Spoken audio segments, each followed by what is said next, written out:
waaqayyoon hin sodaattu ati. Yoo musliima taate quraana hin sodaattu, rabbiin hin sodaattu. Yoo ortodoksii taate waan itti amantu hin sodaattu. Maali jechuu badaan? Maali nama arrabsu?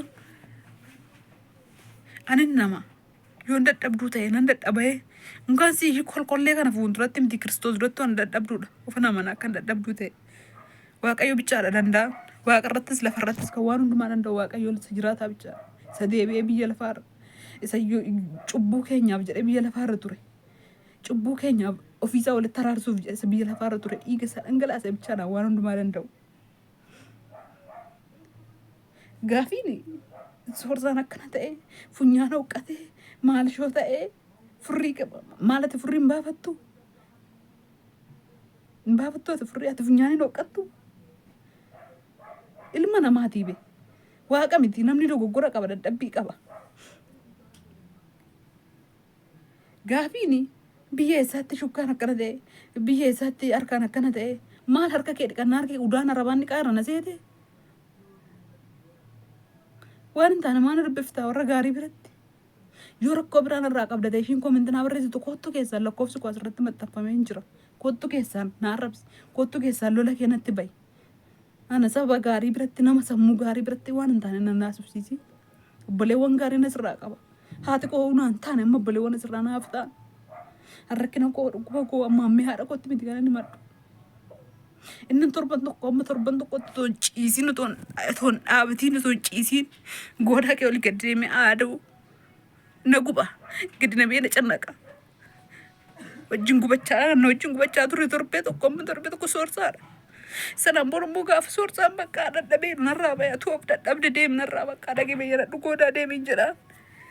Ilma namaati waan ta'eef haadha kootti himu.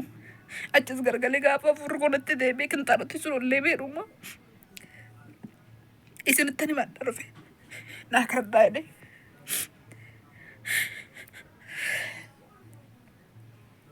Nam tokko soorsaa sana rabsiin.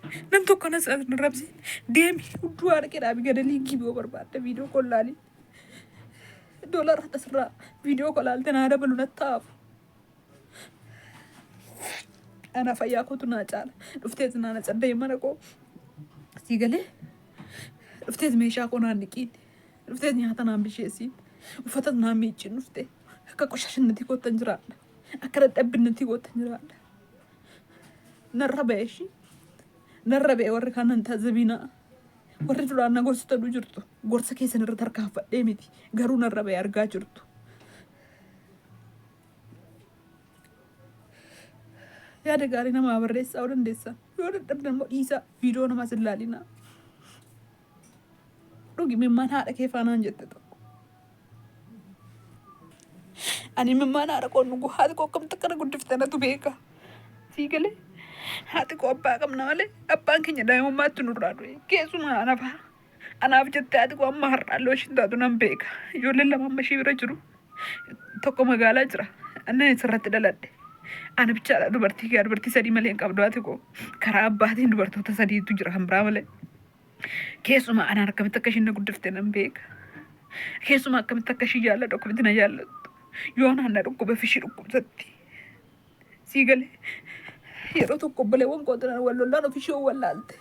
Sababa ijoolleen naan lolan nuuf wallaalte ofishiiti. Dhaqee dhugi kama mana arake dhaqee dhugatu mana arakeeti akkamitti akkana naan jettaan dubartiidha. Ani nama haadha ofii jaallatu. Ani haadha koo maallee laataatiin jedhannaa biyya ormaa jiru. Sii galee dhugumattan deebi'ee galaa laata. Ani haadha koo maallee laataatii waan lama bichaan qaban ture biyya kanarra namni biyya ormaa jiru. Yookaan soorsaa yookaan haadha koo maallee laataatii ijoollee kudha wayii taanee dhalanne garuu isaan dhimma ittiin dabaru nama lama bichaan dhibsaa ture. Haati koo maallee laataatii laata. Ittan galamoo ittiin galuu laata. Soorsaanoo maal ta'a laata. Ittan galamoo ittiin galuu laata. Moo xiyyaara kanaan innaan galu tarii xiyyaara kun bu'ee caccabee aneetu waa ta'a laata. Jedheetan jaalala jara kana lamaaniif qabuuf raafamaa ture. Imimmaan haadha koo wanti na obaasus hin jiru. Sii galee jira. Har'a sirraan dhukkubsadhee jedhee akka qalliyoon itti himellee hin boosiin cinqamti naaf dhiphatti. Ana haadha koo nan jaalladha. Haramanii akka keetii miti. Kanaafuu viidiyoo koo jalaa bahi. Lammata nan arrabsi. Bahi viidiyoo koo jalaa deemi. Anama boo'uudhaan miti kana dhufe. Jechootatu natti baay'ate. obboleewwan gaarraas immoo yaada gaarii fudhadheera. Isinii galee dhiifama naa godhaa. Ammayyuu nama 2-3 jedheetan jecha hedduu baase. Koomentii 2-3-4 jedheen jechoota hedduu baase. Adaraa Waaqayyoo isa amanattanii warri yaada gaarii qabdan. Isin tuffadhees miti isin irratti harkaanfachuu goos miti dhiifama naa godhaa. Warri qoshaashota immoo viidiyoo koo jalaa ba'a. Warri sammuun keessan furriis qabadhee funyaan koo sooqqadhee soorsaanis funyaan hooqqatee mana koo sassaddaadhee hasadda'uu baadhee uffata koos miiccadhee ofis laalee viidiyoo kee laalee ofis laalu baadhee gadalii gibi. Waaqni manaa si baasee nagaan sin gashin Itoophiyaatti deebisee kana bichaa fudhadhu. Nagaan turaa.